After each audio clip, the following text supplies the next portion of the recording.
No, it's not goodbye. It's good night. Goodbye is for when you're going away, and we're not going anywhere, are we? That's right. We watched What's Eating Gilbert Grape this week on The Movie Gap, the podcast that has you scream. How have you not seen that? How have you not seen that? How have you not seen that? How have you not seen that? How have you not seen that? How have you not seen that? How have you not seen that?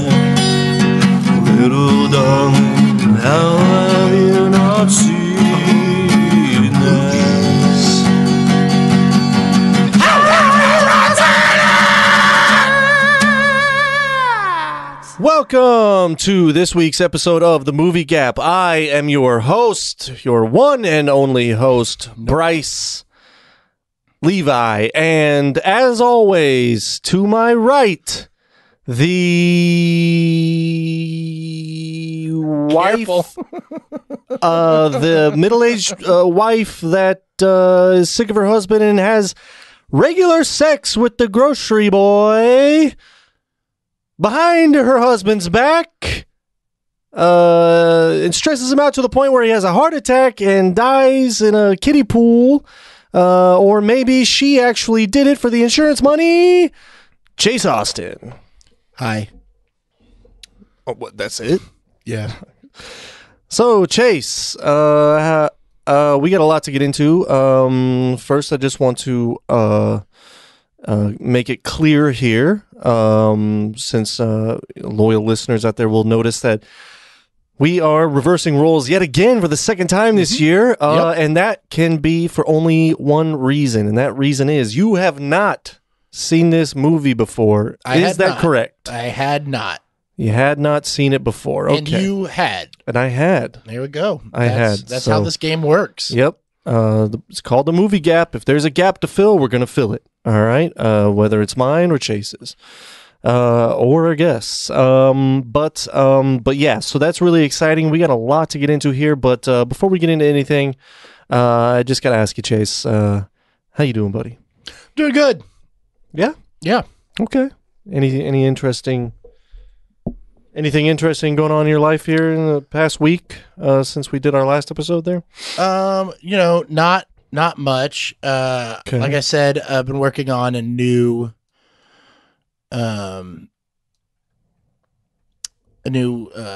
sponsor for us. Okay. I've been talking with Mr. T. Yeah, we talked about that. Yeah. Okay, so we have new developments there, or no, not really. Okay. Like I said, quarantine is making it real difficult to get a lot of in-person meetings. Uh-huh. But it's brewing, as they like to say in the tea industry. Right. We got things brewing. Okay. Because you brew tea. Oh, is that? Yeah. That's what. Okay. It took me a second there. I apologize. I'm a little slow. Forgive me. Any exciting new flavors we need to be looking out for? Have you gotten to talk to Mr. T? Not since we last. Not since I last talked about it. Okay. The last thing I know is he's putting together the whole A team for us to be on. Okay. In his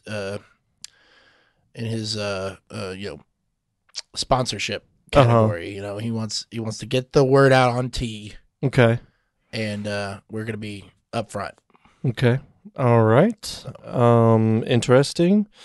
And just to clarify again, you said the way he looks, you said he has kind of hair down the middle of his head. Yeah, like a mohawk. Hair on the sides, like a mohawk, and he wears a lot of chains. Yes. Yeah. Okay. Precious metals. Yeah. Does his voice have any kind of distinct sound to it? He's got a deeper voice. Okay. Is it frightening in any way? Is it aggressive in any way? I would not say that. He's a teddy bear. He's a big old teddy bear. Okay. But Is he a good guy or is he a bad guy? How would you describe I mean, him? I so far I think that he's a very fine gentleman. Okay. Yeah. Okay. I wouldn't want to get in the ring with him though. He seems like he could, knock you out. I mean, he's a big guy. Bring you a lot of pain, you say? Yeah. Okay. Interesting. Yep. Well, I'm pretty sure that's the famous Hollywood actor Mr. T from the I don't know who you're talking about. movies, but This is Mr. T, the head of the T conglomerate. Okay. Okay. TEA. You heard it here first, folks. World-renowned actor Mr. T is getting into the tea brewing business. So be on the lookout for that. And apparently Chase is working out Different guy. a sponsorship deal worth how much? So much. Okay. Yeah. That's a lot. That sounds like a lot. Yeah. And of course, we're going to split it 50-50. He's going to give me a fair cut of it. Just like I looked out for him. Had my Mr. Coffee deal gone through, I would have done the same thing for him. You specifically said that was not going to be the case. I don't remember it that way. But it's been recorded. Interesting. It's good to know. We are on the record 50-50. Okay. 50. Right. Yeah. That sounds like the word tea. Okay. Well, it sounds like you had a great week. Yeah. Okay. That's good. I did meet with his a go-between since I haven't been able to get in touch with him. Interesting. Yeah, it's the guy is I just call him Ice Tea. He is in charge of that whole side of operations. Mm-hmm. The iced section, because tea is a hot and cold beverage, and it would be most people forget that. Yeah. So. Okay, so you call him that, or he calls himself that? He calls himself that. So he introduced himself. It's like a nickname as Ice-T. Okay. Yeah. And where does he get the money to be a part of this, new business venture? Oh, he's always been around for it. Okay. I mean, he basically invented it, as for what I can understand. Okay. That's why he took the name. Did he have any previous hustles or anything where he would have some sort of capital to invest in this? I haven't asked him on that. I'm not getting into their business. Okay. All I could say is that I am getting into supporting it, so I will take their money however they wish to put it forward, as long as I like the product, and I got to say the product is strong. Oh, so it's going to be some I will say this. Strong brews. You mentioned 50-50, not into it. He does not like the Arnold Palmer. Who's not into it? Can you clarify that? Ice-T. Okay. He does not care for that. It's all iced tea or nothing. Okay. All right. And you say you don't know where he got his money from? No. Okay. I know that he's got a lot. Yeah. Yeah. All right. And what does he look like? I'm just curious. He's. I've only spoken with him on the phone. Okay. So I'm not really sure what he looks like. Does he have a propensity to rhyme words in a meter? He is very rhyming. Okay. I do know that he is not only into tea. He's also thinking about branching off into the hot chocolate beverages because he loves cocoa. Mm-hmm. I don't know if that's going to be part of anything, but I know that Ice-T loves cocoa. Okay. Well, that's good to know. Yeah. That is certainly good to know. And again, breaking news. You heard it here, folks. Rap mogul Ice-T. He's part of a special unit of the tea conglomerate. What unit is that? I don't know. I think it's like the VATs, like some special V unit. Okay. Yeah, it's like the VATs, like they make it in big vats. Yeah, that's definitely. He said it's the SVU of tea. Gotcha. So we're definitely talking about rapper and actor Ice-T. No, I don't. I think I would. With Mr. T. I would know that sounds insane. And I don't even know who you're talking about. We're definitely going to need to be going 50-50 on this deal. Okay, so I'm glad that that's on the record. Congratulations to you, by the way. And let's hope neither of your potential business partners pass in the middle of you making a business deal, like how it unfortunately happened with me and Mr. Coffee. I wish the best of luck to you, and congratulations on your new ventures. Thank you. Okay. All right. Well, okay. So this week we are discussing what's Eating Gilbert Grape. Yes. I cannot believe you haven't seen this fucking movie. I know. You, of all people, Mr. I've seen everything, has never seen What's Eating Gilbert Grape. It's there are newborn babies that have seen this fucking movie, dude. It's hyperbole that I have seen everything. Obviously, there are films that I have not seen. This was one of them. And now I have. And, we'll see what I thought about it. I'm not going to spoil it right off the top. Don't spoil it off the top. Okay, good. That's a good move. Well, we have a new segment that I've been... Don't you want to hear what I knew about it? Oh, can you please tell me, as the host, I drive the segments of the show, and I know what all the segments are and don't need any assistance in being reminded of the segments as the one and only host of the show. Can you please give the audience a little bit of a background on what you knew about this movie going in? So I knew that Johnny Depp was in it. Correct. And I knew that there was a mentally challenged character. I thought it was Johnny Depp. I thought he was the mentally challenged character. Okay. For the longest time, I didn't know Leo DiCaprio was in it at all. I had since learned that before watching it. Okay. Well, I always talk about how with my relationship with Leo's acting, I always say Leo kills it in this movie. Yeah. And I think that might have been where I heard about it. I know that my wife had said it too. Okay. So I can't remember when that came up, but it was definitely since this podcast is when I found out. Leonardo DiCaprio wow. So you went that long thinking that Johnny Depp. I knew that he had a mother who was very, very fat, and I 100% not joking. I think somebody told this to me, or somehow I was under the influence that a specific thing happened in this movie. I knew that the mother was large, and I knew that there was a mentally challenged, and I thought it was Gilbert Grape, and I knew that Depp was playing Gilbert Grape. And I thought that it was like this twisted, horrible ending where the mother ate him, literally. I thought she got like to a point where I don't know how it happened, but like I thought there was like because you thought that the mentally challenged person was named Gilbert Grape, and so you thought the movie was about what's eating Gilbert Grape. I thought it was like super because I remember being like, well, that's whatever, and then somebody was like, somewhere along the lines it got in my head that like fucking like straight up something out of one of the scenes in Seven, like this big woman ate what's her eating son. Gilbert Grape? Yeah, and it was like I was like, yeah, it's her mom. His mom is what's eating him. Yeah, and so must say, this was a much different film. The whole time you thought you were going into a suspense thriller.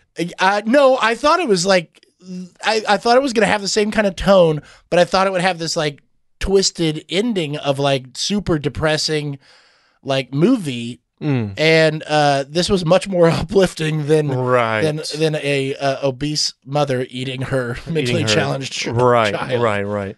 Well, I mean, to the point where like halfway through it, I was like, so when is she gonna eat him? How surprised were you to find out that the mentally challenged kid wasn't named Gilbert Grape? Well, I had known that because you did know that. I knew, like I said, I knew that Depp played Gilbert, and once I found out that Leo was in it, and at some point around there, I found out that he played. You were able to, the mentally challenged. Because I remember, for me, before going into it, I thought that the mentally challenged person would be Gilbert Grape. Well, yeah, and like it kind of fit with. He played he wasn't mentally challenged necessarily, but he played a weirdo that had some weird issues and stuff in Benny and June. There was a mentally challenged character in that he fell in love with, and it's like I don't think he was mentally challenged really, but it is a weird movie. I don't know if you've ever seen that. Benny, you talking about Johnny Depp? Yeah, Johnny Depp. I've never seen that. Okay. Yeah. So we'll have to do that one. Yeah, it's actually really good. Okay. And kind of has a similar feel to this, I would say. I haven't watched it in many years, but it does. It's definitely not as heavy as this film.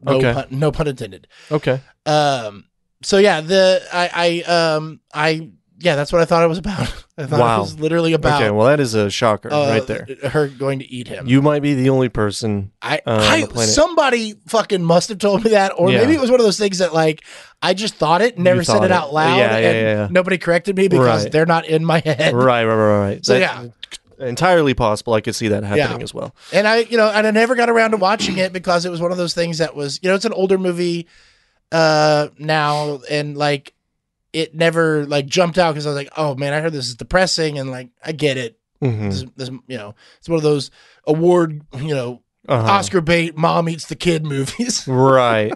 Oscar bait mom eats the kid movie. Yeah, so sort of like how it felt. Citizen Kane fell through the gaps of like Stark and them. Yeah, where they were like, okay, I get it. It's Citizen Kane. I'll get around to it. Well, and I had never been told like this was like some groundbreaking great film that you have to see. Yeah.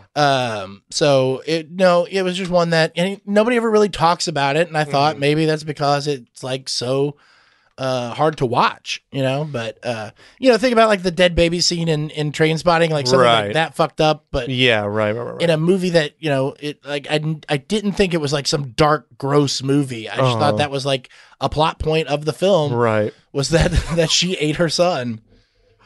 Well, that's great. Yeah, I definitely think you're the only person that thought that before seeing this movie. But I'm glad that the writers didn't think of that and actually do that, because we probably wouldn't even be doing the film today if they did. Yeah. Maybe. Yeah. Okay, so we have a new segment that we've been doing called Newbie Synopsis. And this is where we put you on the clock for 1 minute, and you do your best to give your synopsis of it now that you've seen it. All okay, right. So I'm going to start the timer here, and then we are going to see if you can do this in under 1 minute. Okay. All right. Ready? Oh wait, hold on. I got to do the theme song. Newbie synopsis. Newbie synopsis. Newbie snacks synopsis. Okay, ready. See how I did Scooby snacks as newbie snacks? I was in it. Okay, newbie synopsis. Ready, go! So Gilbert Grape is a young man who is been forced to basically take on some father figure roles since his father left when he was really young.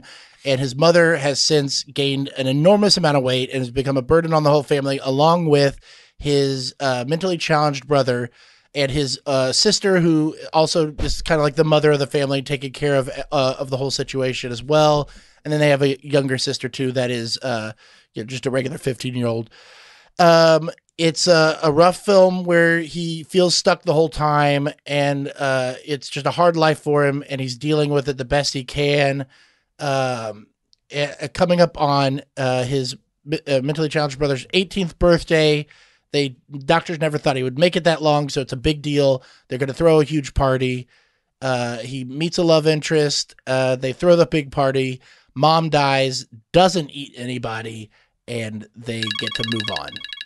Oh, didn't quite make it, but it was right at the buzzer there. I'm going to say didn't count because the buzzer went off before your last word, but that was a nice try. All right, I'm going to count it as a win. It's a very good synopsis. Not quite as colorful as mine. No, it's definitely not. But we'll I hit take the broad it, strokes. Yeah, you did hit the broad strokes. I want to leave some things in there to talk about because there was a lot of surprises in this film for me. Okay. Well, why don't we get into it? Yeah. So when we start hitting those surprises. This movie. So it takes place in Iowa. Mm-hmm. But the whole where my family's from. The whole fucking movie, I was like, I am almost 100% certain, and I kept saying it over and over again until finally I didn't want to look anything up because I didn't want to spoil anything. But Carrie finally looked it up because I kept saying, I was like, this is definitely filmed in Martindale and Lockhart. Like, this is Austin, and those like Martindale and Lockhart are right outside of New Braunfels. And, been there a lot, and I was right. So you ended up looking that up? Carrie looked it up for Okay. me. And she's like, oh, yeah, yeah. So I had that pulled up right here. I was going to let you know. yeah, so a lot of it was there. She said it was filmed all over Texas. So basically it wasn't filmed in Iowa. Gotcha. And she looked it up because she kept telling me it was filmed in Oklahoma because there's a woman that she follows on a bunch of different social media stuff, Chelsea, who is from Oklahoma and went to the city where it was filmed or whatever. But like it wasn't. It was filmed in like Manor, Texas or something. She said. West Texas over there. Yeah. So, and then definitely in Lockhart and at least the street scenes and stuff were like in Lockhart. So Gotcha.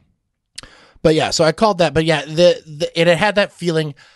From the very beginning, I felt the whole movie was shot in a way. The color scheme was indicative of this like kind of cold but not freeze, like not uncomfortable but not comfortable. Like there was a lot of wind in it. Like, I felt like I was in this town. Like it was like the whole movie. It was like when you're a kid and you're running around outside in the fall and you get that feeling of just like I'm probably because I'm asthmatic, but like I would always get this like shallow breath thing going on. Like it just like made me cough all the time, and that's how I felt watching this. It was like kind of trapped. It really did feel trapped. Interesting. This whole movie, and it just felt like it had a real feel. Like the whole time, I was like, I get it, and it just kept, and then the story like compounds on that. That feeling. So, from the very beginning, it had me with that, like just the look of the film. I was like, okay, they know what they're doing. I did not know that John C. Reilly's in this. I forgot that he was when I rewatched it, and I definitely forgot Crispin Glover was in. Yeah. Probably because when I first watched it, I didn't really. I mean, I knew who Crispin Glover was, but I didn't really like care about that or whatever. But yeah, so when I saw him this time, I was like, I was watching it with Ash, and I was like, is that Crispin Glover? And sure enough, yeah. John C. Reilly, so fucking good. Oh, yeah, and this was when he was, like, strictly doing drama, right? Little did we know. What was this, 97? 93 was when it was released. Really? Oh, yeah, this was all shot in a how should I phrase this? It was during a brief period that is like packed with Hollywood. I don't want to say history, but kind of like stories, or what's the word? Legend. You know what I mean? Where this is around the time River Phoenix was about to pass, but he's very good friends with Johnny Depp, John Frusciante. All of them, they were like kind of the new Hollywood vampires or whatever, if you will. Yeah. And it was interesting watching it because I couldn't help but think about how it almost seems like they were taking turns doing their like rural movies, because around the same time River Phoenix had just done, I want to say Missouri Breaks. But I'm probably way wrong on that. I apologize to any River fans. Where he did one where he was in a small town about a drug addict and stuff like that. And then Johnny Depp is doing What's Eating Gilbert Grape, and knowing that they were like really good friends and all this and that, just kind of really interesting because they were doing these types of movies while at the same time they were hitting up the clubs in Hollywood and just getting blasted out of their fucking minds. You know what I'm saying? Yeah. The tragedy that followed. I don't know. It just kind of I always just wonder if, or I don't always, but I was wondering watching this movie if there was a little bit of like, hey, I want to do a rural movie too. I want to do that kind of character, that kind of thing. Like as like two actor friends would do. Yeah, yeah. But anyway, that's a whole different story. You were saying? So yeah, man, John C. Reilly and Crispin Glover, their characters were so funny. I was like, I want to watch a movie that's just those guys. Oh, I know. Yeah, we didn't. None of us knew that, and I don't even think John knew that. His bright future ahead of him in the comedy realm. It was going to make him a household name, Yeah. But yeah, he's like peppered into all these little movies. And like when I say he's funny, he is very funny, but it's not a comedic character, Right. Like it's very real. Oh yeah, yeah, And just him talking, going on and on about the burger barn and how yeah, they use canola oil. yeah. Shit. Right. Yeah, knowing all these Yeah. like random things about something that invented the salad bar. normally people don't give a shit about. Yeah. Yeah. And being so proud of this place that he doesn't even work at. Yet. Yeah, And, right. like, all he's gonna do is work there for minimum wage. Right. Yeah. Yeah. Yeah. Yeah, I mean, he was great. He did really good at being just like a fucking normal guy, huh? Everybody in Or this just, like- film is fantastic. Okay, Juliette yeah. Lewis is, doing what she does. She's so good in this. It's not. She doesn't have a lot to work with as far as there's not any craziness to her character or anything, but she's just a wandering soul. Yeah. And I thought Johnny Depp does a lot of great acting when he's not talking in this film. Like his reaction stuff Uh-huh. is so good. Particularly the way he acts with Arnie, Mhm. which DiCaprio as Arnie is unbelievable. Yeah. It's just he just is Yeah. Arnie, with that handicap. He should have had that Oscar weight off his back at the beginning of his career, because he should have won the fucking Oscar for this movie. It's beyond him. One, you never want to do a caricature of somebody with that disability or anything like that. And it is not. He is his tics are down. It's throughout the whole film. There's not 1 second that he doesn't manifest that innocence and he looks. I can't believe. I don't think I've ever seen somebody tackle a role like that well. He just became this mentally challenged kid, Right. And his vocal work on it, the squealing laugh stuff, it was just all these things that are very much he must have I don't know if he knew somebody with that or what. How it was not just watching videos of something like that, because he had specific patterns of things that he would do, like the way he wiped his face and stuff, and his finger movements and things like that. It was not just acting like somebody with that disability. It was very much acting his being, and he was doing that, and the way that Depp worked with him on that, I felt like they were brothers, and the frustration was real, but he never, until he breaks, it was very much he was a good caretaker, right, for him, and yeah, just and they do unfair. They do a good job of setting it up too, where he's like, no one hurts Arnie, because no one hurts Arnie, and then it's him that ends up hurting. Yeah, and these burdens that are put on Depp's character, he definitely holds it against his dad, and he holds a lot against his mother, but he never holds anything against Arnie. Right. And Arnie is never it doesn't feel like he's upset that he has to do it. Uh-huh. It's just you would want somebody that is in that situation. It's well, this is my brother, this is what I do. Yeah, right. Right. And it could be upsetting. Mm-hmm. And he's still a young man. He does make mistakes. Yeah. Obviously, the huge scene when he beats him is awful, and then that sad scene when he fucking leaves him in the bathtub and comes back and he's frozen. I thought he was gonna die. When the first time I saw it, I was like, "Oh, this is where he dies. And this is where here comes the waterworks." But the mother, man, she would piss me off so much on things, because just the way she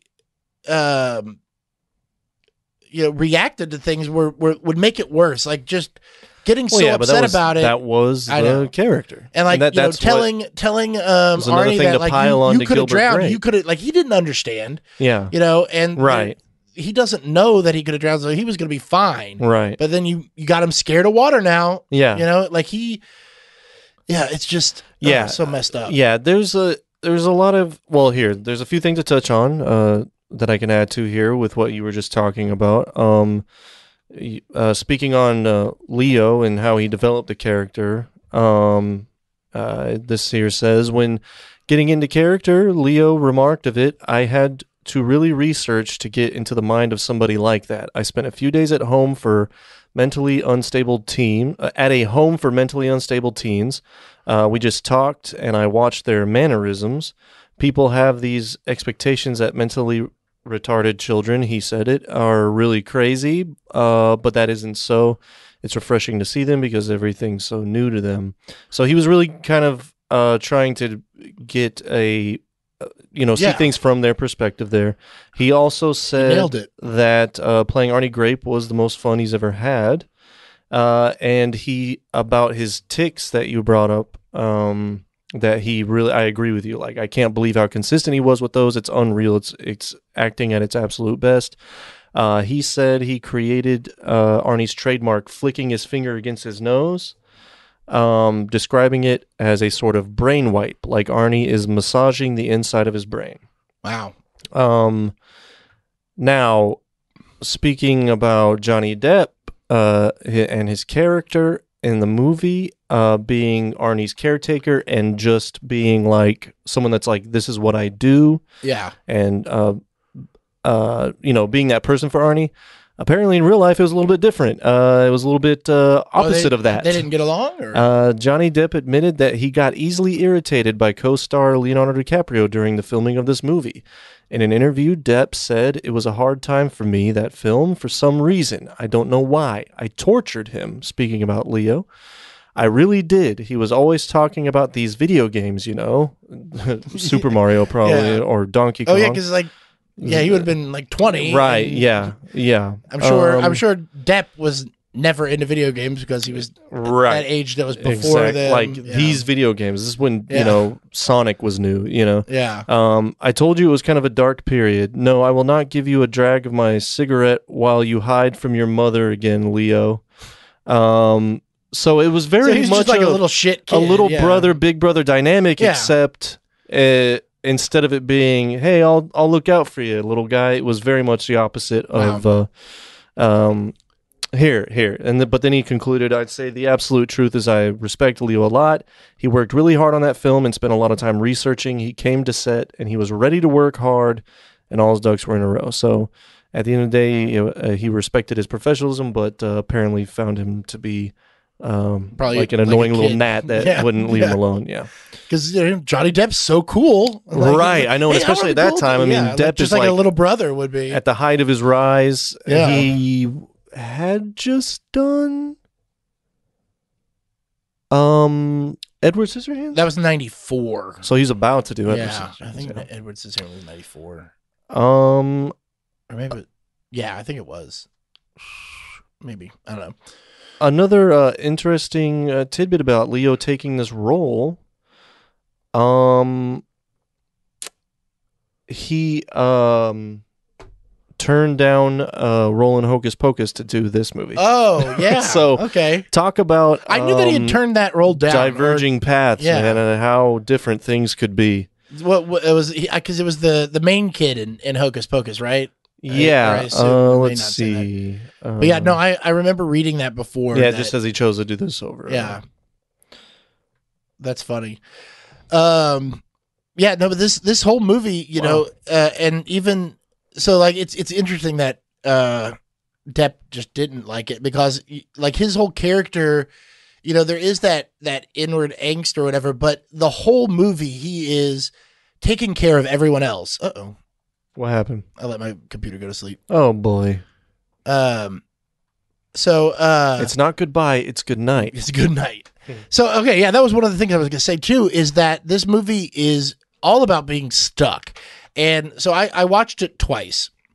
And the second time I watched it, I started to pick up on a lot of like just over and over again being told that you're stuck without it being told that. Like, and one of the main ones that kept coming up was how in that scene Arnie says, when they're putting him to bed, and he says goodbye. Uh-huh. And then Johnny or Gilbert says it's not goodbye, it's good night. Goodbye is when you're going somewhere and we're not going anywhere. And then Arnie just starts repeating, we're not going anywhere, we're not going anywhere. And he keeps doing that throughout the whole movie. Yeah. Which just is, and everyone keeps telling him, you don't have a plan, you're never doing anything. Your life is useless. You're stuck. You're stuck. He's working at, and it's also like a stuck and dying. He's working at that grocery store. The grocery store that's straight up closing. From the past, while he's getting whooped by the new one that's in town. And like that guy has no options. He has to keep trying to run that grocery store. And Gilbert, sticks with him. I mean, they probably would have gone out of business if it wasn't for him delivering all the food. Yeah, him getting all those deliveries to go, go give her the old Ted Danson. Exactly. Yep. Exactly. But yeah, it was Ted Danson's wife that played the lady, for the people that don't know. Mary Steenburgen. Yes. Or Berg? Are they still no, Mary Danson, that's it. So are they still married? They're still together. All right. Which, by the way, check out Ted Danson's new show, Mr. Mayor. It is fucking funny. Don't say that, because now my wife is going to watch it because she loved The Good Place so much, and I was like, Good Place is okay. It's made by Kimmy Schmidt. It's made by Tina Fey really? and Robert Carlyle. Oh, I'm in. And it's fucking so good. Man, I'm in. All right, it's so good. I wish we would have known that. Which I love the Good Place. That's what I too, get for judging a book by its cover. Yeah. I love dancing, but I just didn't feel like watching a Good Place type thing. The Good Place is great, but The Good Place is a very different style of comedy. This is much more Kimmy Schmidt. Yo, I'm in. Yeah, I'm in. Tight. Yeah, it's fantastic. I'm glad to know. But yeah, no. He that in that first scene in the grocery store. I mean, I know it's like sort of to get them to be able to talk about Food Town or whatever, but like this lady fucking walks in with her Food Town bags and just like looks inside and then is like, no. It's like, what the fuck is this bitch doing? Where she just walks into the store having just gone to another store. What was she even trying to get in there? Why did she come in there if she was, and like, even if you were coming in there to see if they had something, why are you carrying the bags? Leave them in your damn car. The most passive aggressive shit ever. She just look where I was. Yeah, she just wanted to diss him. Just walk in with a Food Town bag and be like, I was wondering if you had, pinto beans for half off. Didn't think so. Bye. Yeah. Man. He's like, I'm going to kill myself. Oh God. And then, and then later on when, she drops that cake and he has to go to Food Town to get one, which by the way, $20 for a sheet cake in 93. Like, I feel like it's dude, not even I that thought much the now. same shit, Fucking dude. I was like, that's an expensive ass fucking cake. I mean, you can get one at Walmart for that same price, but this is fucking 20 years later. Well, and I don't even think it costs that much. I bet you can get a sheet cake that's iced for less than $20. Right, yeah. Yeah, that was, when she said that'll be $20, I would have been like, you know what? How about you take that cake and shove it up your ass for $20? How about that? It's 1993. I can buy 10 packs of smokes with this $20. God, for real. Yeah. But, and he's walking out and he sees that sad old grocery store owner, and he just looks at him, and just his look, like that guy is definitely going to kill himself after this. And Depp's like face of just like, oh fuck, I feel like you could just see like because he's always out to take care of everybody. Speaking of your taking notice of how you said you enjoyed how Johnny Depp was able to express so much through his face and with his looks and stuff. Right? I believe you said that earlier. Yeah, something like that. Director Lass. Sorry if I messed that up. It's either Lass or Lassie. Hallstrom picked Johnny Depp to play Gilbert Grape because of the way he can express so much emotion through his face and eyes. Oh, there you go. But apparently he can't cry. That's what... He doesn't. I was a little annoyed by that. I was like, oh, come on, Johnny. Really? Well, I still think that he's... I think that there's a deadness to him. Yeah, I mean, I think that's what I was just a little underwhelmed at that part. I totally expected him to finally let it come out, but I guess it works for the character. Yeah, and like also, are you talking about when his mom dies? No, I'm talking about after he beats Arnie, and then he goes to see if he's doing okay, and then she finally sees him, and they finally hug. I or at least like talking. I expected him to like when he was like I heard him like that. I expected some waterworks from Johnny. This for Johnny fucking Depp over here. You know what I'm saying? You know, you're not getting me the waterworks. Get out of here. What am I paying you for, you son of a bitch? I'll tell you one thing that did not work for me. He owes me $450. His fucking hair color. Oh, I know, it was really the weird. Shit out of me. Why Like, did they dye it? Yeah, it's such it just seemed like such a big thing to do for such little payoff. I mean, it was like, was the character supposed to have red hair? And if it was, why? Because like his mom didn't. You know, none of the other kids did. Arnie's blonde. Yeah. You know, like there was no reason for him to have red hair, and it didn't look real. Like it looked like a bad dye job. I mean, but like, also like not like a dye job you would do yourself. When like they were doing, like a wig. When they were doing when they were doing sunset scenes and shit like that, you couldn't really tell. But when it was like scenes in the middle of the day and shit, it was just like this dude's hair is dyed one shade lighter. You know what it looks like? It's annoying. It looks like one of those fucking like Instagram filters that like changes the hue on your hair. Right. Where it's just like, you're like, that doesn't look real. Right. Yeah, exactly. Yeah, and it was weird. For no reason. Like, there was no either. reason for him to do that. Agreed. Well, agreed on all fronts. Yeah. So that bothered the shit out of me. But otherwise, a great movie. No. Other tidbit of DiCaprio and what people thought of his performance.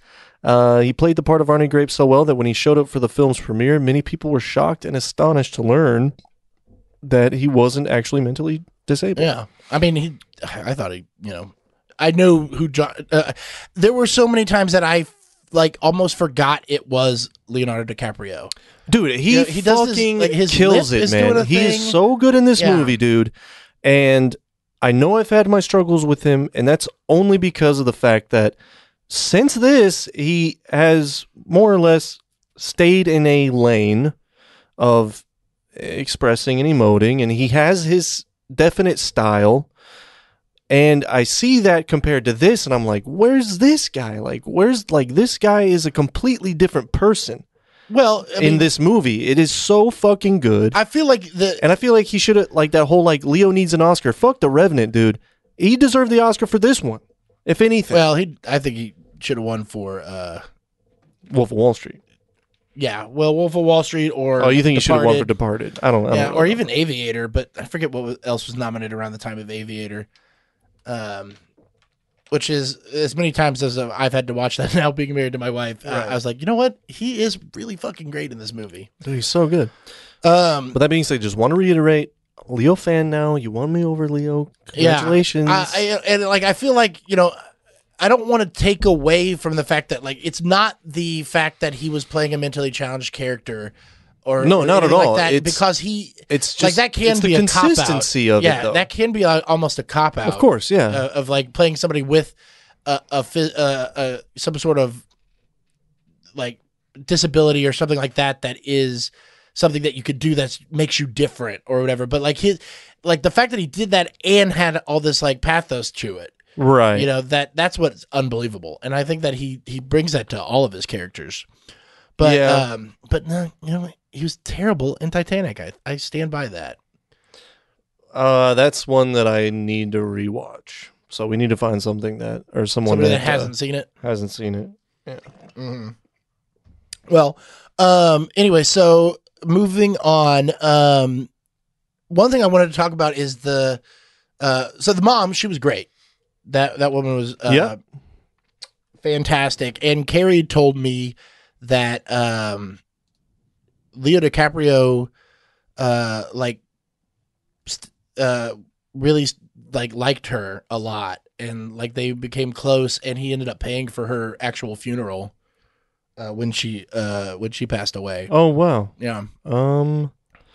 Yeah, I didn't find anything about that. I did see that Johnny Depp felt really bad about having to ridicule her character on the screen, and would often apologize to her after shooting. That's Depp once said to Kate's, "Man, I want you to know how much I hated having to say those things about you about your character." I don't really remember him. I don't really remember anybody ever saying anything to her face. Right. I know that like he did a lot of stuff, like he lifted up the kid and he would talk shit about her when he was out of the house, but like I don't really remember attacking her. There was that guy on the CV radio said we'll need the entire National Guard to move her after she died. Yeah. Dude.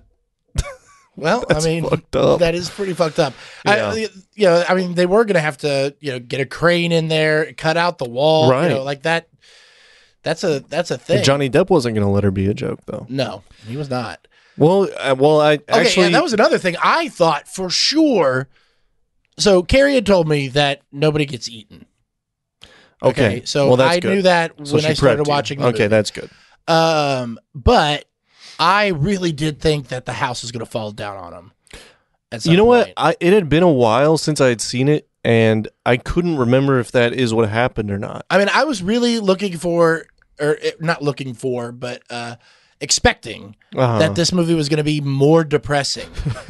Like I thought this was one of those ones where you just like watch it when you just want to just be like, life sucks, fuck you, die. But it's more heartwarming than that. It's actually like almost it's a big uplifting at the end. Like it's good that she died. It's like a home is where the heart is or something. Yeah. Because like again, Gilbert does not have a problem taking care of Arnie. He the fact that he's going to go live as a gypsy or whatever with those caravanners with Gilbert or with Arnie isn't sad. It's better than being in this fucking town and banging this old woman, right? Who, by the way, played John C. Reilly's mother in Step Brothers. Oh yeah, she did. Yeah. That's right. Yeah, that's a connection right there.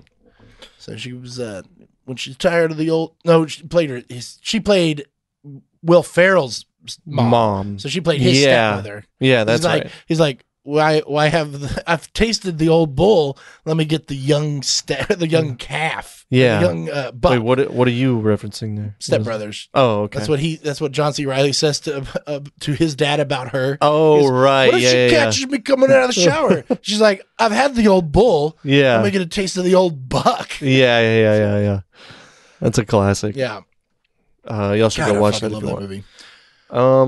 Well, speaking of the actress that played the mom, Darlene Cates. Mm-hmm. She let's see. Do you know how she got this part? Did Carrie tell you anything about how she got this part? No. I assume that. I mean, I know that she was that big. So she hadn't left her house for 5 years. Wow. But they say in the movie it was 7. Right, but in real life, she hadn't left her house in 5 years since before this.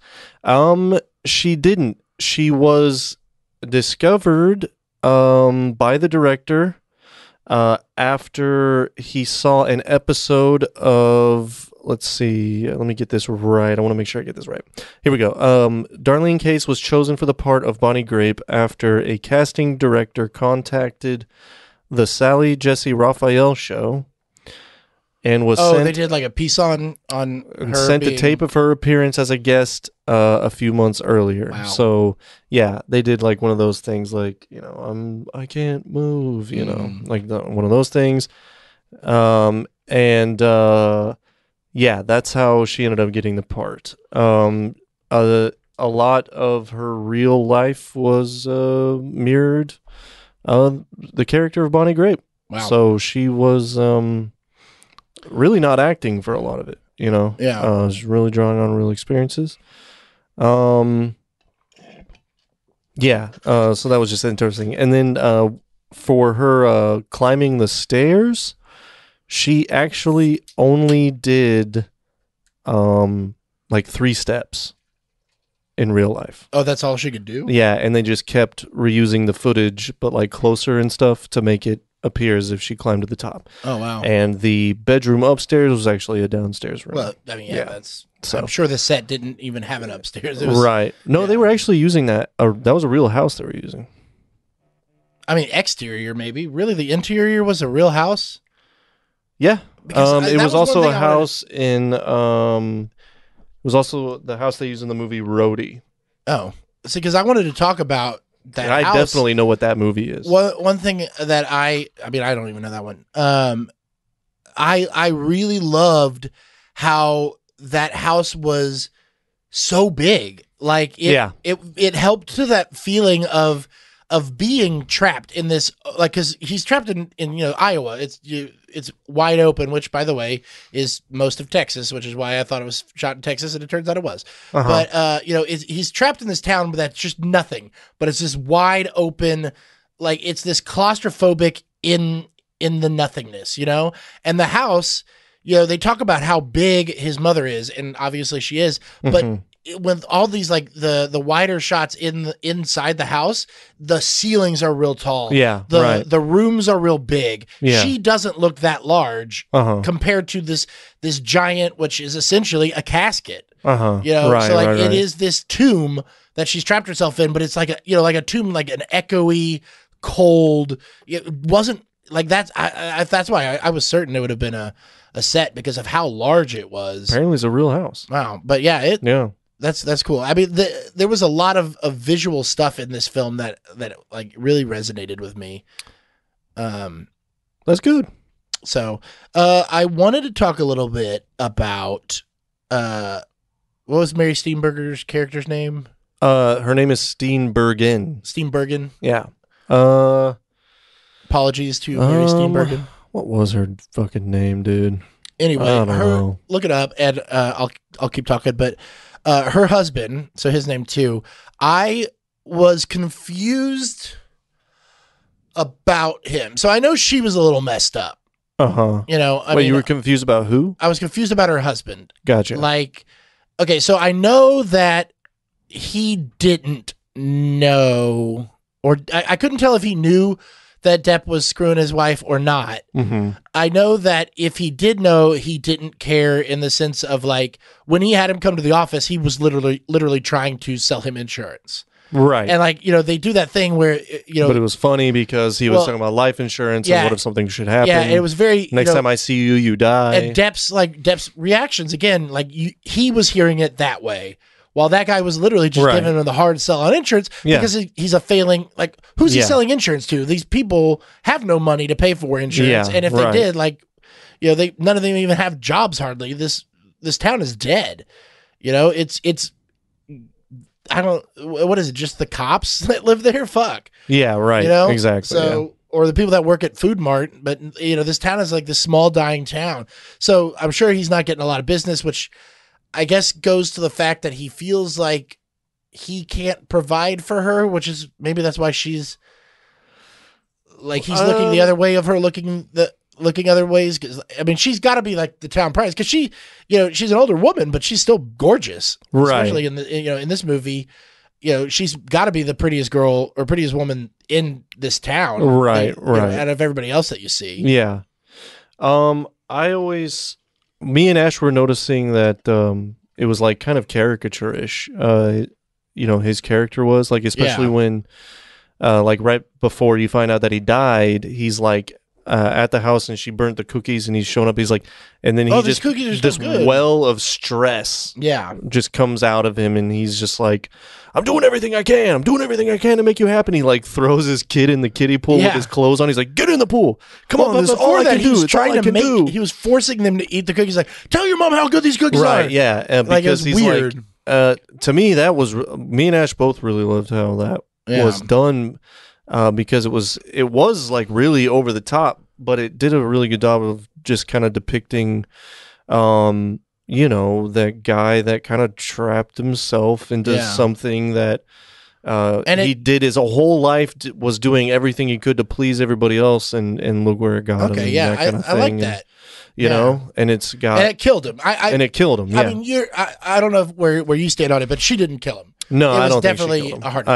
I think it was a heart attack. It was him being like, why is no one happy? I'm doing everything I can to make my family happy. Yeah. What the fuck is going on? I think it was like because they did really well with his character, just like always seeming like a stress pipe. Just like a which goes to that gas thing of pipe like that's about to burst or something. It adds to Gilbert thinking he's pissed that I'm sleeping with his wife. This is good screenwriting. Yeah, I mean, really good. They played with it really well. And that guy is great. By the way, I immediately knew where I saw him from because, I always get mad at you for not looking things up on IMDb. Uh-huh. I did not look at IMDb for this movie because I didn't want to accidentally look at something, that you were going to bring up. Yep. But I knew I recognized him, and I knew it was from Lost. Oh, see, haven't seen it. He was John Locke's dad, but we just rewatched Lost. Gotcha. Don't do it. Not worth it. I know, that's what I keep hearing. That's why I'm not even going to waste my time. But yeah, he was John Locke's dad. Okay. Well, that's for them, right? And I there, think that's I don't know who the fuck only that thing is. I've ever seen him in. Okay, tight. No, he did do great though. What else you got? Yeah, I mean, there's not Anything specific? nothing. There was a couple of. Well, I do have this little bit of trivia while I think about that. Peter Frampton was a big fan of this film. He was so moved by the mother's character that he went on to write his most famous hit, "Ooh Baby, I Love Your Weight." That's what it says here. Fucking Bryce. That's interesting. I did not. Did you know that? I didn't know that. Huh. Okay. I did not know that. Yeah. Wow. The things that people are inspired by. Yeah, that's interesting. Okay. So yeah, did you have anything else? I mean, this I really enjoyed this movie. I mean, we didn't even really talk about Juliette Lewis's character, which was interesting. Our introduction to her more like, I mean, she was in, she was watching things and, but once we started talking to her and she introduces him to her grandmother, Yeah. I guess it turned out to be, and like how she kept saying, beautiful, beautiful, oh, she's so beautiful, you're so beautiful, all this stuff. Because she's got a real thing about beauty. I like to think of things on the inside. And then the first thing they do is they go look at a sunset and all she could say is how beautiful it is. Oh, I know. Over Yeah. again. Yeah. So it's just like that. I guess that's part of her, like, this dreamer attitude. She needed to watch thing. Dead Poet Society and get a little bit of that vocabulary word. Yeah. You know what I'm saying? Well, She couldn't even find a better word for big. All she could say was that it was too small. yeah. I was thinking that when they were talking about that, I was like, oh no, this is exactly what they were teaching in the thing. Like, you're not sad, you are morose. Yeah. This was so I watched Dead Poet Society, and then we were watching this, I think even the same fucking night. Mm-hmm. And it was a heavy night, gotta say.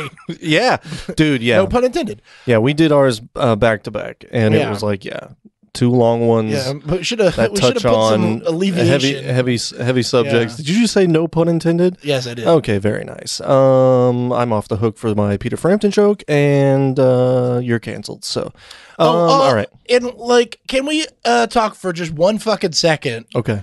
about these goddamn cops arresting Bro, this what was mentally that? Dude, challenged boy? I turned to Ash, I was like, can they do What the fuck are they that? attempting to do? Like, What is that going to do? The fucking Yes, kid so can't learn the lesson. in there, You're not going to teach him anything. technically, yes, they can, because you can arrest anybody for trespassing.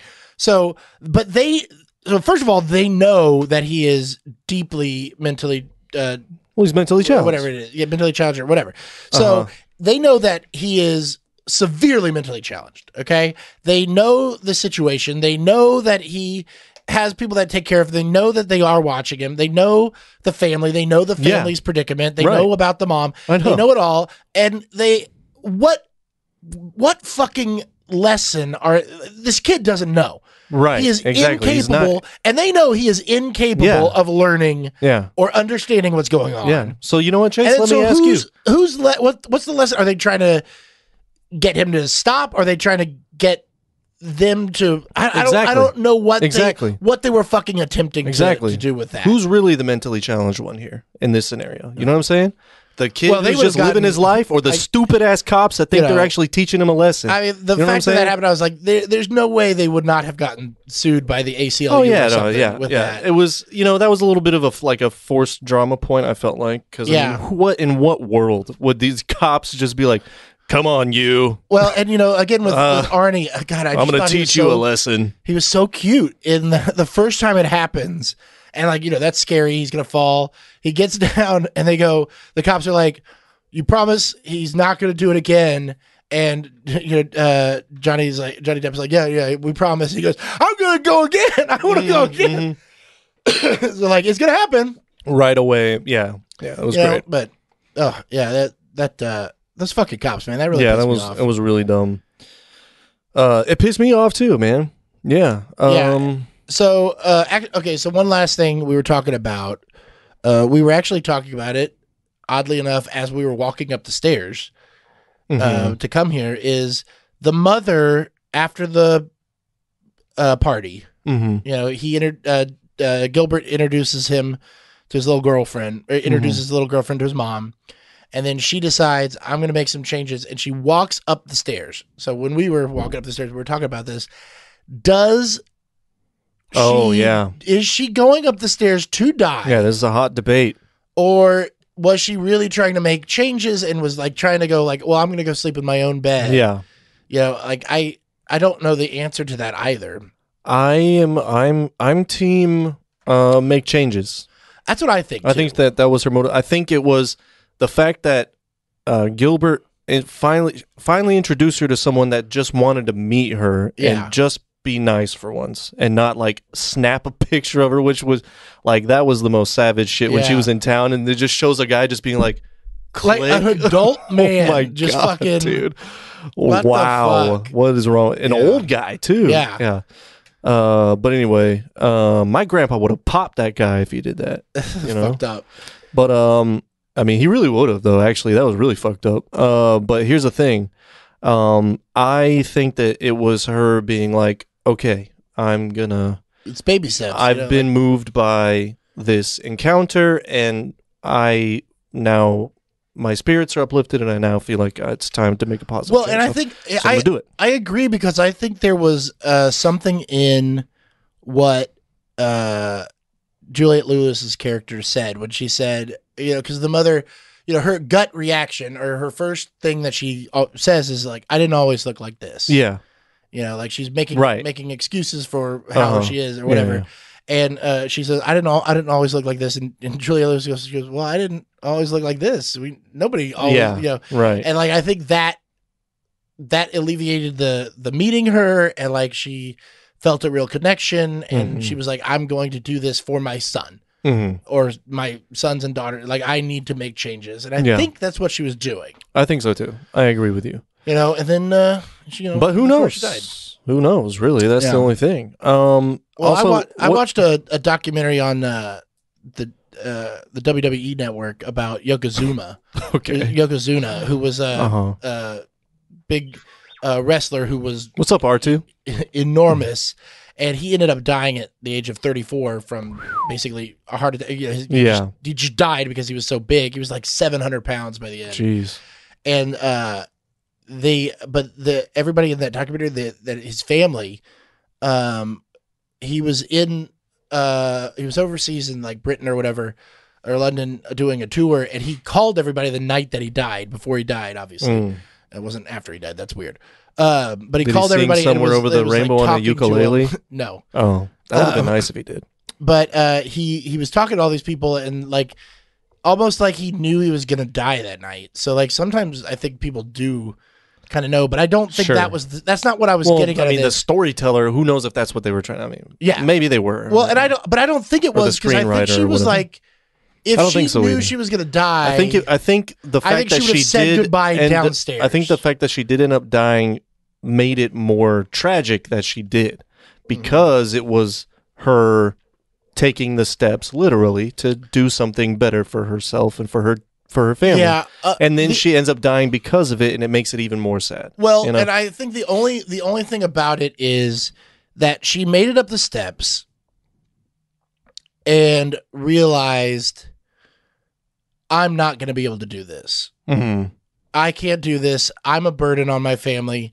It would be better if I just died and gave up in that way and let herself die then. That'd be heavy. As opposed, because like, look at what happened after she died. Everybody was way better off. The sister got the job at the bakery. Right. The other daughter got to go to a real, like a better school out there. fucking Gilbert got to be unstuck. free. He was free to go. And, Arnie got to go could somewhere join the caravan. where there weren't fucking cops that were going to arrest him for climbing on a... Exactly, yeah. Well, he finally got to... I mean, he spent the whole movie with his interactions with Juliette Lewis's character going, man, where do y'all go? I wish I could go. And he finally could. And he could take Arnie with him. So... Wait, let me ask you this real quick. What do you think about this plot point of Arnie...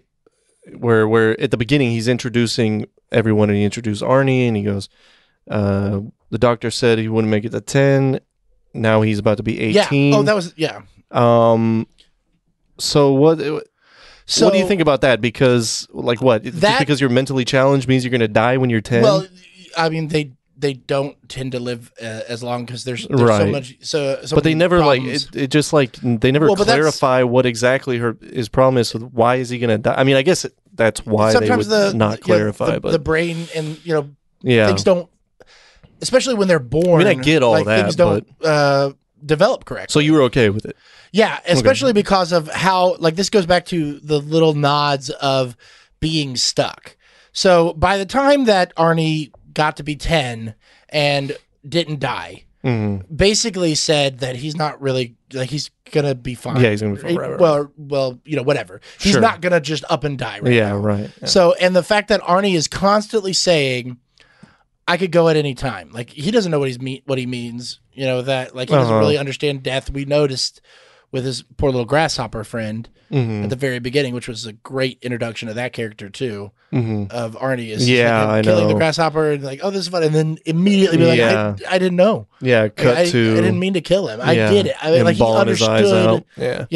So, but he kept saying, I could go at any time. I could go at any time, which goes back to Gilbert, who could go at any time, but he knows he's not.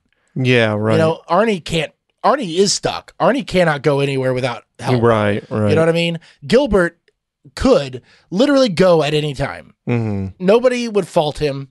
He would he would never hear from these people again. Right. But he can't do it. Right. Just like Arnie can't just die. His mother can't just die, but maybe she can. Yeah. So the fact that Arnie, it's just one more thing in Gilbert's life that is reminding him he's stuck. Yeah.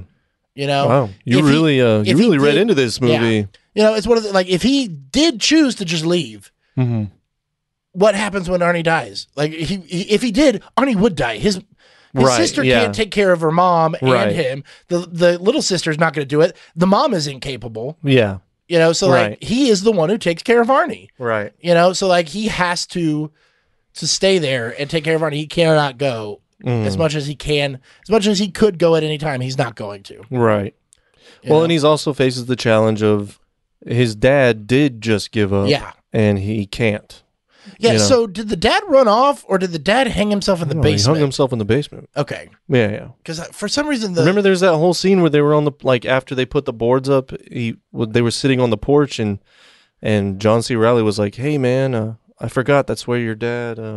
Oh, okay. And he was like, no, it's okay. It's okay. Then I knew that Arnie kept saying Dad's dead, and yeah. But earlier they had referenced him leaving. That was what was so great is they did a really good job screenwriting of that slow reveal. Where you're right. He starts off he left us.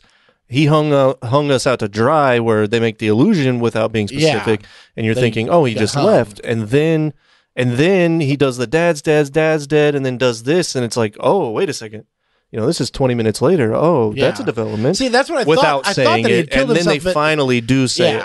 And then I missed that part with the Arnie was up in the tree and he's like, Dad's down there. Yeah. Remember? Well, and with that too, you could be like, that's just what they told Arnie because Dad's gone. Sure, right. And Arnie, again, he doesn't really understand the severity of death, even though he kind of does. Yeah. He starts to get it, but not until he can physically see it and be in the room with it, like the grasshopper and like his mom. Speaking of that grasshopper, Leo actually did kill it on accident, and they had people from PETA, I want to say, were there. Oh, yeah, I guess they have to. Yeah.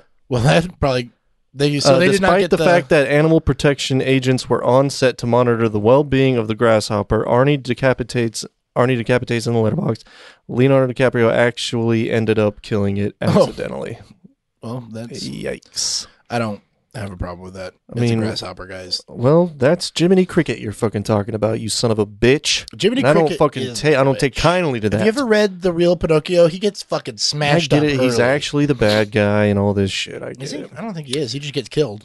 Pinocchio kills him. Shit, I don't know. I'll tell you what Jiminy Cricket can do. Wish upon my butt. When you wish upon a butt. That's fun. We should run Disney.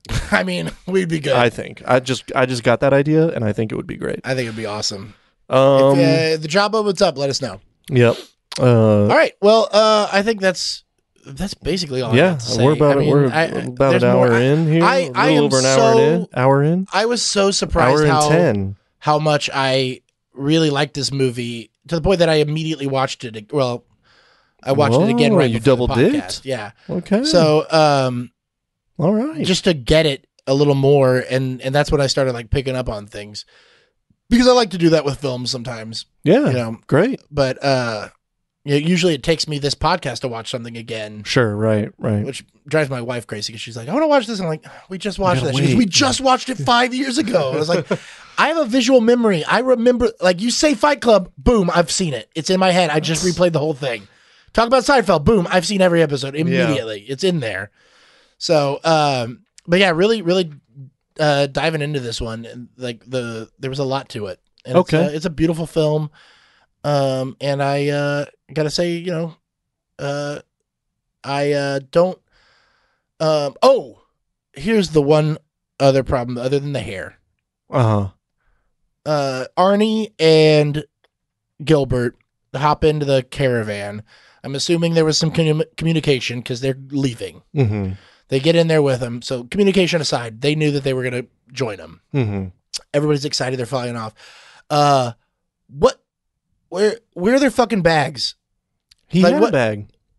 Did he have one bag? You didn't see anything. Gilbert, he went and picked up his backpack and threw so it he had on. a backpack full of clothes for him he didn't and need Arnie. anything else. He didn't need anything. They don't need any clothes. Wherever they were going, they could stop and get some along the way if they wanted. What money?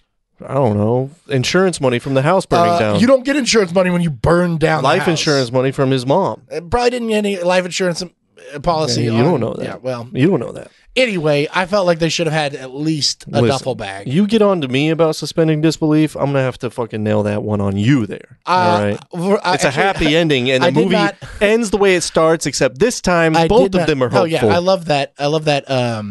Did you catch that? I love a good bookend, and that shot with the tree over the. It's good. It's beautiful. It's so good. But I did not actually catch the baggage thing. It was my wife, and I was like, "Well, they had." Then I went back and looked. I was like, "No, they really didn't have any bags." That's funny. Like, you're gonna get hung up on the bags. I was like, you know what? I'm pissed now. That's hilarious. Because like they took all this that movie. They took all that stuff out of unrealistic luggage. They took all that stuff out of the house. Which, by the way, there was a fucking piano in that goddamn house. Oh, that thing is gone. gone. Moved it. How did they move? No, it was out in the lawn at the end when it was burning. You and I know they did not. Not one of those people was in any shape to move that piano. The only one who was close is Johnny Depp, and that weakling ain't moving shit. Yep, exactly. I mean, maybe it had wheels on it, and we'll just leave it at that. It doesn't matter. There were stairs everywhere. It was upstairs? It was on the ground floor, but they had a staired patio because the house is raised. So like that, I don't see it. It is unrealistic, but you're gonna have to just go ahead and suspend your disbelief on that one, Chaz. I mean that was bullshit. Yep. They did not move that patio, so I give this 1 star. Okay. Yeah. That piano is rude and obnoxious. I give it 1 star. No, it's very rude and a little obnoxious. Yeah, exactly. All right. Okay. Yeah, so we did get it. to the we did it. Numbers. We're going into numbers, baby. Let me just get back to the right page here. The magic of the internet. Okay. This had an estimated budget of, can you guess? $11 million. Okay. Estimated budget. Seems about right. Yeah. Opening 93, that weekend. seems high. Opening weekend. Take a guess. It opened December 19th, 1993.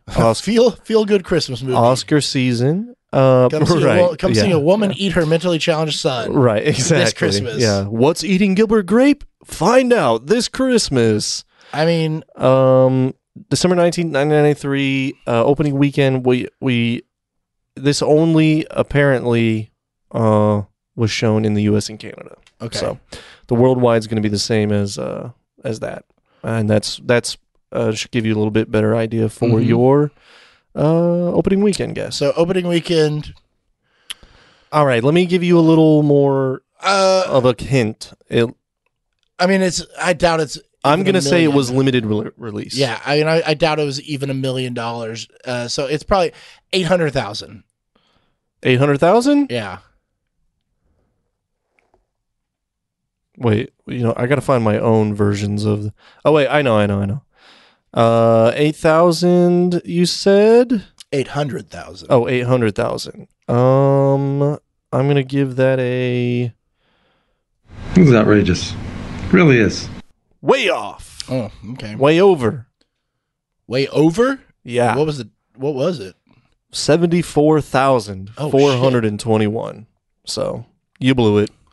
Okay. Any guesses on domestic gross? Opening weekend it made $70,000. Mm-hmm. So it didn't even make $100,000. 74,000, and that is correct math. Very good. Didn't even need a calculator for that. Did it lose money? I don't think this did well then. So it did lose money. Okay, I'm going to say 10 million. 10 million? Got a terrific penis. You nailed it. Nailed it. 10 million. All right. $32,765. That's a shame. So yeah, it lost just under $1 million there. That's why there's no. Of course, the budget is estimated, but yeah, but it got heaps of critical acclaim. However, only one Oscar nomination, and that was Leonardo DiCaprio for Best Supporting. And of course, he didn't win. What came out that year? What was he up against? Can you click on that? Let me see. If not, you can go to the IMDb and do it. There we go. Let's see. By supporting. Yeah, let me go here. 66 Academy Awards. Let's go to the awards. Let's go Best Supporting Actor. Okay. Oh my God, this pisses me off even more, dude.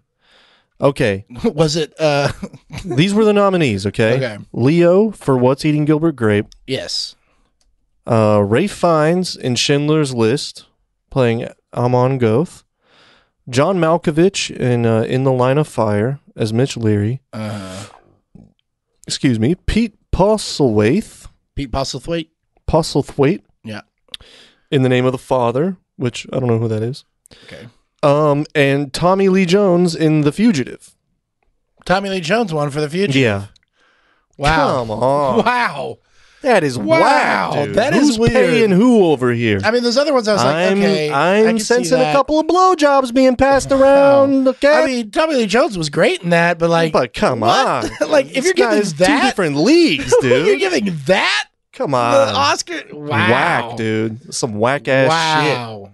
Oscars are whack. This is why I don't waste my time with the fucking Oscars. It's all bullshit. Yeah. So yeah, that's a bombshell right there. Okay. So you want my rating? Is that what we're up on to? We're on to the rating, baby. Okay. So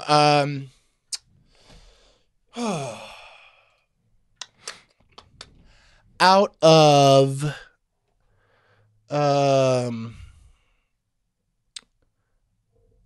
10 sexually melted tubs of ice cream, Uh-huh.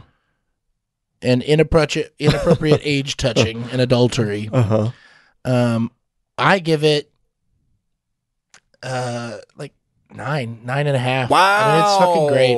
Damn, bro. I don't think there's That's a high rating from Chaz. I don't really see anything. You really like this movie. Well, yeah, I mean, as a film as it is, I don't see anything to really count against it other than a few nitpicky weird choices, specifically that hair. Right. You know, like that kind of like at the end of the day, that kind of has to count it down. What you got to do when you're editing the video is put the graphic of Johnny Depp's hair. Yeah. But just his hair. Yeah. Photoshop out his fucking face. All right. So then, as far as worth it or worth shit, I guess. It's definitely worth it. It's way better than I was expecting. I thought it was going to be one of those ones that just like made me feel bad, and it made me feel good. Yeah, you know, and bad. Yeah. I mean, like the pacing of it was great. The everything like this, I felt like I was there. It felt real. Oh yeah. I felt the town felt lived in. Yeah. You know, the characters felt lived in. Mm-hmm. And, you know, even the ones that I didn't like quite understand things, I got it. You know, like the husband and and the wife, like there was so much more to those stories. And just like I said earlier, like the Crispin Glover and John C. Reilly characters, like I could watch a movie about those fucking guys. Like they have stories. I know. That may, you know, like it would be something. They were great. And Glover was great. Yeah. I didn't see anything about him on set or if he acted up or anything, because, you know, he has a reputation and all that stuff.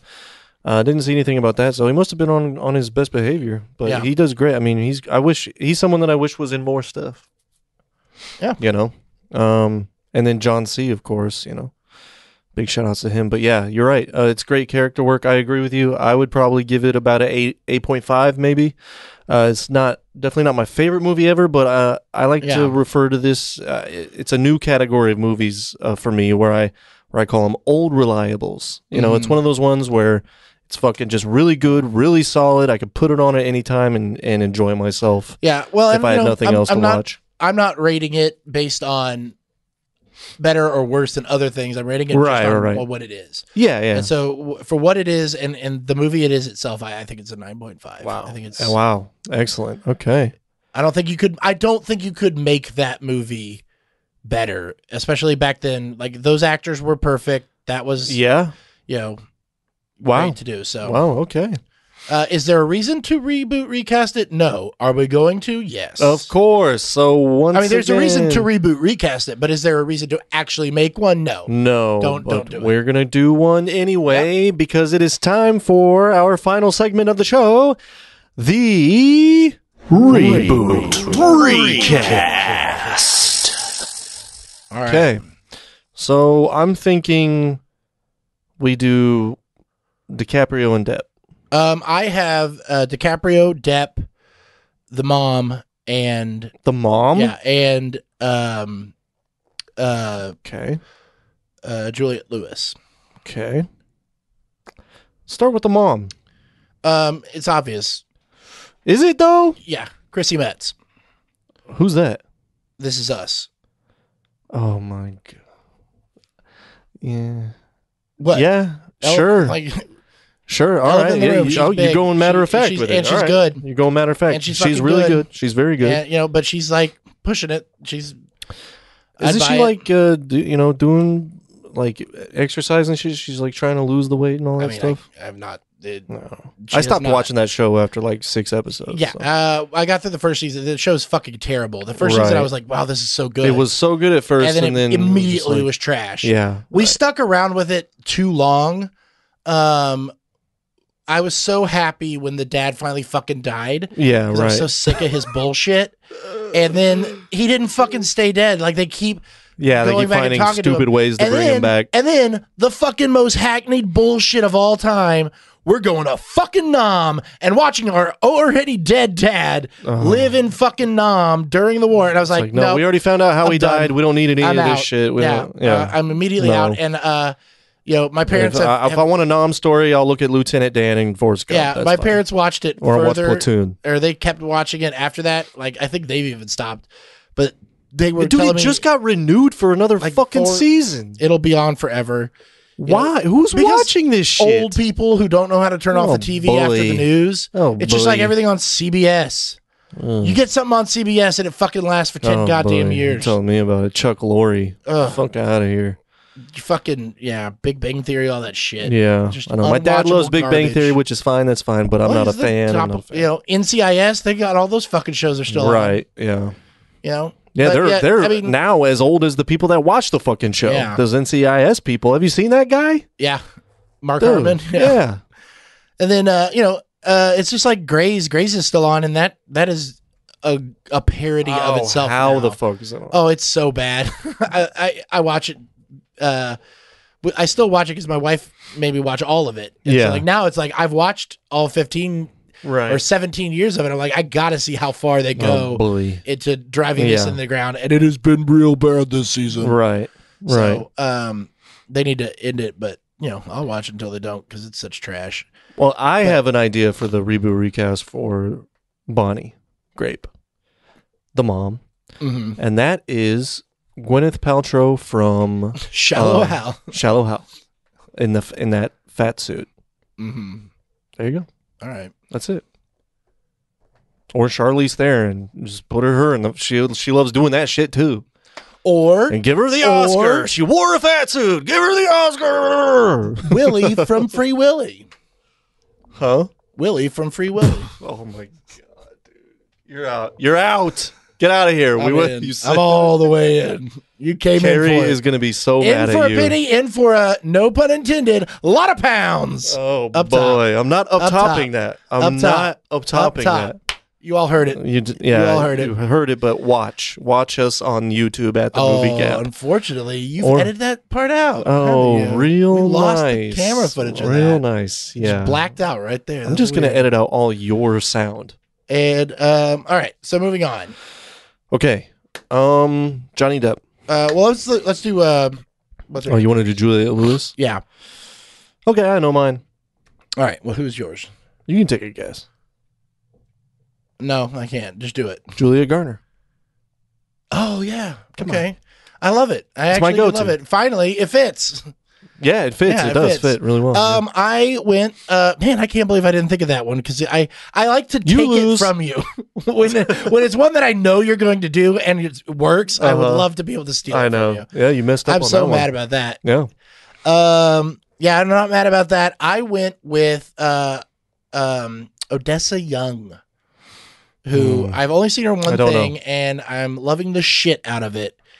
She plays Franny Goldsmith in The Stand, the new one on CBS All Access. Oh, right. Still haven't watched that. Yeah. Which, by That's the good. way, I found out they're renaming it Paramount Plus, probably because everybody fucking hates CBS. So, but They're renaming CBS All Access yeah. to Paramount Plus? Yeah, because it's like going under the Paramount umbrella or whatever. Oh, okay. But yeah, Whatever. definitely fucking watch The Stand. It's so Okay. goddamn good. Well, if you It's say so so. good. If you say so. Although Amber Heard is in it, and I don't care for her. Oh, but she's speaking good of in it. Johnny Depp. Yeah, she's good in it. Is she good in it? I mean, no, not really, but she looks Are like you Team Johnny or Team Amber? I'm not team anybody. Come on. Anyway, yeah. Give us the hashtag, Chase. Which one are you? You have to be one. You I'm have to saying- be one or the other. Johnny's have to be. got his demons, and I'm sure he's a lot of a piece of shit in some ways. But like, fuck her too. Like, she knew what she was I know doing. their This whole is all thing seems like bullshit. such a fucking shit show. It's like And those two people that just can't stop fighting with each other. Where you just like both of you it's, shut up. It's worse than that. Yeah, It's is. worse It's than that. bad. It's not even fighting. It's I mean, she broke him. Yeah, right. Orchestratedly, Sure. Well, you know. well, we don't know anything about Yeah. that. That's Well, all speculation. But I'll I just go out on a limb and wish say it. both of them would shut up and just end it already and Well, get they on with did, their lives and just stop got talking ended wrong. about it. And it's all very pathetic. So, do you want Grape or Arnie next? Grape. Well, I mean, want they're both Gilbert. Grape. Gilbert, I said Tom Holland. No, He's come like the on. right age, right there. No, He's I don't see that. cute but not imposing. He's got an innocence and an age to him. If you saw that the With devil, long the hair devil like inside that? of us or whatever. First of all, he doesn't have to have long hair, but Yeah, sure. he does, dude. He does. It's got to be off red. Yeah, and it has to be that weird ass fucking color. Weird Instagram filter red. I don't know. I don't see that. But I don't really have an alternative right now, other than maybe to say Zac Efron. No, he's too cute and too like With Johnny mainstream. Depp. But Johnny Depp is kind of an alt handsome. Yeah, you know, but, like you it's know, not like unfortunately, he's not a Chase, in the beefcake. world we live in now, Zac Efron is alt. All right. No, it's Yeah, not. unfortunately. No. Yeah, I don't love Zac Efron. Plus, I think Yeah, Zac Efron's a little he's too too old. He's beefy. like 35 now. It's too beefy. Yeah. Let's see. And I know that Tom Holland's like ripped, but he's like scrawny little guy ripped. It's not, it's a different look. Yeah. And I'm gonna go with Chalamet. That's what I'm going fuck with. Chalamet. Come on. Overrated piece of crap. Wow, dude. Fuck Chalamet. Whoa, he's taking a hard line. He's going on the record. He's looking at the camera. Fuck Chalamet. Damn, Timothy. Well, all right, man. If you want to be on and give your response, you just you know where to find us, boy. You know what I'm saying? So yeah, we'll see how that one goes. I'm looking forward to that. I find him really rude and a little obnoxious. 1 star. That's why I like him so much. We got a lot in common. You know what I'm saying? But anyway, I'm going to go with him. I think it's better than Tom Arnold. Who'd you say? Tom Holland. Holland. Tom Holland's better. I think it's a little bit better. All right. But I do have one for Arnie. All right. It might be the same one. Well, it's not going to be the same one because you want me to go ahead and do it? Yeah. Because I'm flipping the script on what you did, and I'm saying Tom Holland is a perfect Arnie. Too old. Oh, He's got to be turning 18. It's too important. Then Finn Wolfhard. Okay, I thought that, but then I thought a better choice. Oh, I got a great Gilbert Grape. The dude who plays Steve. That's not bad. It's not bad. Joe Keery. Yeah. That's actually not bad. Right. I like it. It's kind of good. I could see it going either way. If they wanted to make more money, it would be Holland. You know who's a great Arnie? Oh, he's too old now. Who? I was going to say RJ. Robert Downey Jr.? No. He's too old. No. RJ Hawley Haley from Joel I think his Osment. name was RJ. Wait, RJ Hawley. I think that's a dude I went to school with. RJ something. From Breaking Bad. What? The guy with MS. Oh, yeah, but that's different than. Well, but Yeah. but at least it's like an actual, like someone that actually lives with the challenges playing the character and that kind of stuff. but isn't that what acting's all about? Is to become something that you're not? It is the great debate. It's not. It shouldn't be. That's what it is. What you think, but people debate it, and Well, they're they can allowed to, fuck Chase. off. They're They can allowed to. fuck Whoa, he's off. taking lots of hard lines here. This is crazy. Fuck off. This is an explosive sode. Well, I'm not the rude one. You are. I guess. Yeah, that's true. That's true. Again, I rest my case about that one over here. But before Finn, who's the one that you were going to say? I went also Stranger Things, and I went with the one who plays Will, Noah Schnapp. Yeah, Because he's it'd a be little interesting more- to see if he has the chops. But see, that's Yeah. the thing is you got to find a guy with. I know, Dude, and like finding Leo chops is like finding a needle in a fucking haystack. at dude. Just 20 fucking years old, legendary or- chops, dude. or however old he was then. He Yeah. was playing 18, and he looked Right. 18. He Yeah. looked like a kid. So Yeah. But then again, Leo looked like he was 18 until he was right, 35. right, so. exactly, yeah. But So, yeah, I it don't was. know, man. I don't see them finding somebody necessarily. But then Right. again, I'm sure there's 100,000 actors out there who are great that don't get known. Right. So it could go for an unknown. What Yeah. have Leo done to this point? Growing pains? Yeah, exactly. Yeah, he was a little bit unknown. He must have been the way Johnny was talking about how annoying he was, and he didn't want him around and that kind of shit. Yeah. And people were surprised to see that he wasn't mentally challenged. Like Yeah. people didn't. He was still. Yeah. This must have been. This had to have been his breakout, right? Somewhere in there. Right. Yeah. And then All right. it was 4 years later. Well, he must have started filming Titanic not too soon after this, or not too yeah. far after this. 5 years after this. Or Well, that's 6 when it years. came out, but with James Cameron, that's a couple years of filming at least. Titanic was 97. Right. So they would have filmed it in 96. No, with Cameron, Yeah. with how long that movie was, I think that guy was that guy. They had to have been filming that for at least 3 years. No, it wasn't. That never happens other than the weird bullshit with his fucking blue people movies. How do you explain the rumor that Leo fuck Avatar? Man, I'm just going lines You're today. you are crushing people today. You're absolutely killing people. Call me Jesus, because I am drawing lines in the sand. Did he do that? Yeah. Oh. It's in the Bible. Look it up. Oh. That's where the line comes from. Literally. No pun intended. The movie gap, where you can get all of your Christian metaphors. Or fuck you. Yeah. Very, Christian right there. Okay, so do you have anything else you want to say other than plugging our shit? Oh, we did the whole episode without thanking our sponsor. Oh, Whoops. Yeah. Sorry, Joe. But the movie gap, as always, brought to you by New Look Home Construction. For those of you in the Houston area, if you need your anything done to your house, remodeling, painting, any little fucking thing, they can do it for you. They'll do it for you better than anybody. 281-620-8077. New Look Home Construction for all your home remodeling needs. And look out for our episodes on 3 Beers and a Mic, talking about specific Marvel MCU movies. Marvel Cinematic Universe, that's what I just said. Yeah. Marvel MCU movies. So check us out on there, and also on the Burt Reynolds Charles Bronson podcast. I never could say that in one breath. The Burt Reynolds and Charles, or one thought. The Burt Reynolds and Charles Bronson podcast. Talking about Cannonball Run. Good luck finding it if you don't own a copy. Yep. But trust me, you don't have to have seen it to listen. That's true. That's very true.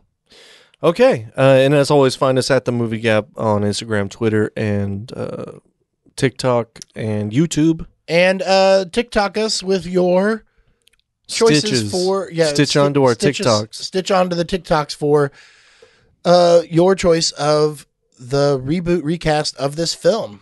Yeah. Definitely do that. Okay. Well, Chase, is there only one thing left to say? That is true. Nom in space.